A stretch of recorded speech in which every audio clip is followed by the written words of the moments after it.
పాకిస్తాన్‌లో ఏదో పెద్ద పేలుడు వినిపించింది. అది భారతదేశం అయితే ఏం చేయలేదు. చేస్తే చేశానని చెప్తది గదా! అదే సందర్భంలో అక్కడైతే మాత్రం పెద్ద ఎత్తున మంటలు అందరికి వినిపించినియి.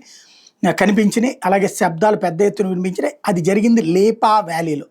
పాకిస్తాన్‌కి సంబంధించినటువంటి ఆర్మీకి సంబంధించినటువంటి మెటీరియల్ అంటే ఆయుధాలు అక్కడ నిల్వ ఉంటాయి.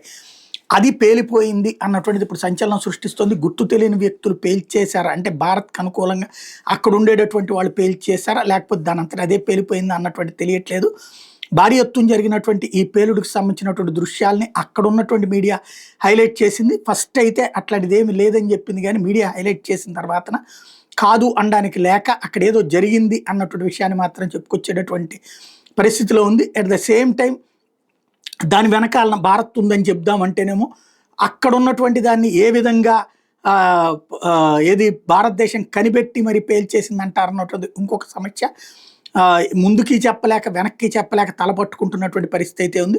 ఓవరాల్‌గా పాకిస్తాన్ లోపలే జరిగినటువంటి పేలుడు అన్నటువంటిది మాత్రం సంచలనం అవుతుంది. అందుకు సంబంధించినటువంటి విషయాల్ని ఫైనల్‌గా 4 రోజులు పోతే ఏదన్నా అంతర్జాతీయ మీడియా ఫోకస్ చేయాల్సిందే.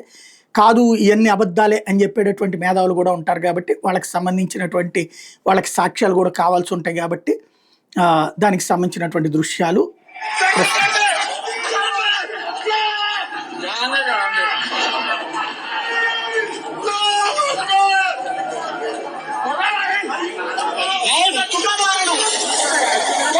ఇది ప్రస్తుతం జరుగుతున్నటువంటిది ఏంటనేది చూడాల్సి ఉంది.